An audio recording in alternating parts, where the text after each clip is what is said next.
নমস্কার, আমি সুবীর। আপনারা দেখছেন সুবীরদার লাইফস্টাইল ভিডিও। আজকের বিষয় বাস্তুমতে তুলসীর যত্ন। আমরা কে দেবতা হিসাবে মানি বা দেবী হিসাবে মানি। তুলসী চারা আমরা একটা তুলসী মঞ্চ আছে, মঞ্চ বানানো হয়, সেই মঞ্চের মধ্যে বা অনেকে মাটিতে তুলসী চারা রোপণ করে চৈত্র সংক্রান্তির দিন এবং বৈশাখ মাস ভোর পয়লা বৈশাখ থেকে একদম বৈশাখের সংক্রান্তি পর্যন্ত এক মাস ধরে তুলসী গাছের গোড়ায় জল দিয়ে পুজো করা হয় সকালবেলা। এছাড়াও তুলসী গাছের সন্ধ্যাবেলায় প্রদীপ জ্বালাতে হয়। ঠিক আছে, তুলসীকে দেবতা হিসাবে মানি বলে আমরা তুলসী গাছে প্রচণ্ড যত্ন করে থাকি।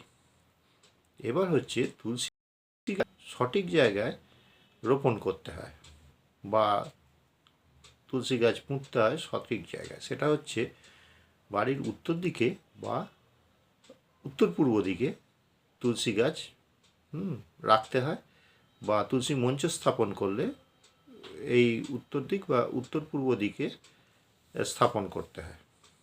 তুলসী গাছের প্রচুর গুণ আছে। ধরুন, তুলসীর পাতা যেটা, সেটা তো বিষ্ণুর পুজো করা হয়। তুলসীর পাতা ছাড়া বিষ্ণু বা কৃষ্ণের পুজো অসম্ভব ব্যাপার। আর আমরা সাধারণত সর্দি কাশিতে তুলসী পাতা মধুর সঙ্গে খেয়ে থাকি। আর তুলসী গাছের একটা সুন্দর, তুলসী গাছ একটু নাড়া করলে সুন্দর একটা ঝাঁঝালো গন্ধ বেরোয়, যে গন্ধের জন্য মশা এবং পোকা এই গাছের ধারে কাছে ঘেঁষে না। তা তুলসী গাছের সাধারণত যত্ন কিভাবে বাস্তুমতে নিতে হয় সেটা আমি আপনাদের বলছি। তুলসী গাছ একটা মঞ্চে স্থাপন করতে হয়। মঞ্চে তো সবাইকার করা যদি সম্ভব না হয়ে ওঠে, তাহলে মাটিতে পুঁততে হয় এবং সেখানটা ভালো করে নিকিয়ে দিতে হয়। মানে মাটিটাকে সমান করে ভালো করে, মানে তুলসী গাছের গোড়াটায় মাটিটাকে একটু খোঁড়া থাকবে, কিন্তু তার চার সাইডটা সুন্দর করে একটু মাটি দিয়ে নিকিয়ে দিতে হবে। আর তুলসী মঞ্চ যারা, তারা মঞ্চেতে তো করাই হয়। এবার হচ্ছে কি, চারাটা যখন ছোট থাকে তুলসী, তখন হচ্ছে বেশি জল দিলে গাছের চারাটা গোড়াটা পচে যাওয়ায় গাছের চারাটা শুকিয়ে যেতে পারে। ফলে কি হয়, আবার নতুন করে চারা পোতা, একটা চারা বড় হবে সময় সাপেক্ষ।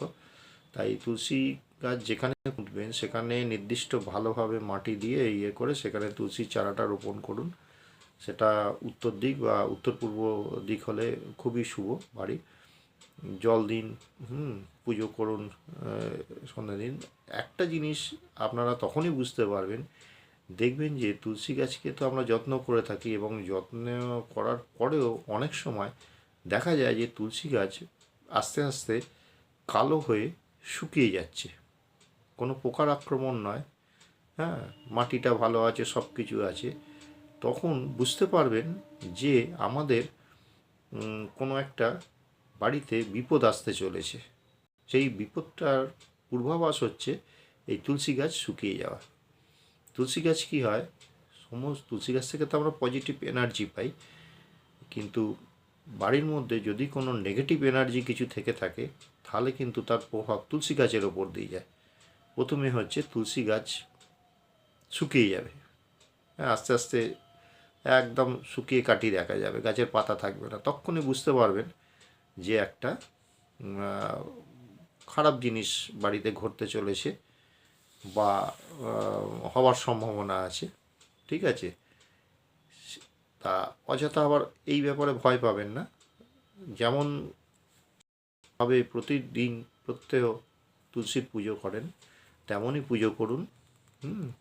তেমনই ধূপ দেখান, জল দিন।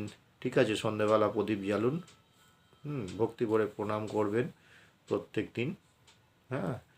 তাহলে দেখবেন এটাই হচ্ছে তুলসী গাছের যত্ন নেওয়া হয়ে যাবে। ঠিক আছে, এই জন্য প্রত্যেক হিন্দু বাড়িতেই তুলসী গাছ রোপণ করা হয়। ঠিক আছে, এবং এর যে পজিটিভ এনার্জি, সেটা আমাদের জীবনে ভীষণ কাজে লাগে, যেটা তুলসীর আশীর্বাদ বলতে পারেন। আজকের মতো ভিডিওটা এখানেই শেষ করছি, আশা করি ভালো লাগবে আপনাদের। আপনারা ভালো থাকবেন, সুস্থ থাকবেন। ভিডিওটা এখানেই শেষ করছি। নমস্কার।